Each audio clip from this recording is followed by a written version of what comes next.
Hi అండి, welcome to me Chinni's kitchen. నేను చేసిన వీడియోస్ మీకు నచ్చినట్లయితే లైక్ చేయండి, సబ్స్క్రైబ్ చేయండి, పక్కనే ఉన్న బెల్ ఐకాన్ క్లిక్ చేయడం మర్చిపోకండి. ఆల్ ఆప్షన్లో పెట్టుకుంటే నేను చేసే రెసిపీస్ అన్నీ మీ ఇంటికి ఫాస్ట్గా వచ్చేస్తాయి. ఇంక లేట్ చేయకుండా మన టాపిక్ స్టార్ట్ చేద్దామండి. ఈరోజు మన రెసిపీ ఏంటంటే ఆంధ్ర స్టైల్ చేపల పులుసు. ఇక్కడ నేను 1/2 కేజీ చేపలను తీసుకున్నానండి. వీటిని బాగా కడిగి పక్కన పెట్టుకోండి. ఇప్పుడు ఒక 50 గ్రాముల చింతపండుని తీసుకొని నీళ్ళలో నానబెట్టుకోండి.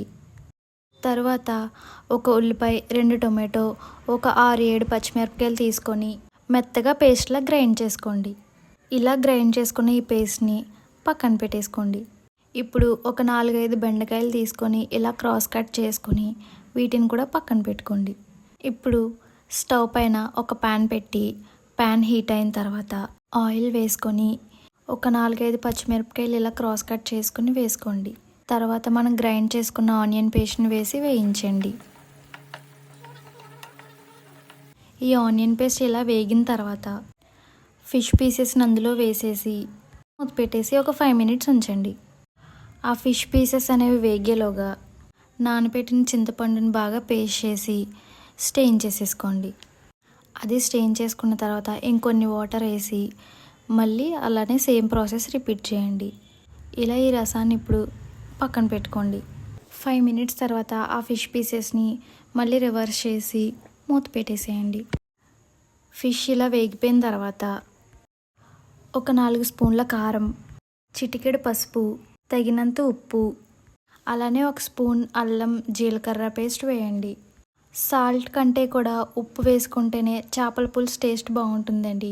సో మీరు కూడా ఉప్పు వేసుకోండి. తర్వాత మనం పక్కన పెట్టుకున్న చింతపండు రసాన్ని వేసేయండి. అలానే ఒక 1/2 కప్ వాటర్ కూడా వేయండి. ఇలా వేసిన తర్వాత ఒకసారి లైట్గా తిప్పండి.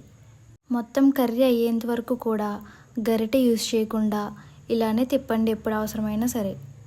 ఇప్పుడు మనం కట్ చేసి పెట్టుకున్న బెండకాయ ముక్కలను కూడా వేసేయండి. అవి వేసేసిన తర్వాత ఇలా మూత పెట్టుకుని ఒక 10 నిమిషాలు ఉడకనివ్వండి. 10 నిమిషాల తర్వాత ఆయిల్ ఇలా పైకి తేలిన తర్వాత దీంట్లోకి కొంచెం కొత్తిమీర వేసి ఒకసారి తిప్పండి. ఇప్పుడు మూత పెట్టేసి పులుసు బాగా దగ్గరగా అయ్యేంత వరకు కూడా ఉడకనివ్వండి. పులుసు ఇలా దగ్గరగా అయ్యి ఆయిల్ పైకి తేలిన తర్వాత దీంట్లోకి కొంచెం కొత్తిమీర వేసుకొని స్టవ్ ఆఫ్ చేసేసుకొని ఒక సర్వింగ్ బౌల్లోకి తీసేసుకోండి.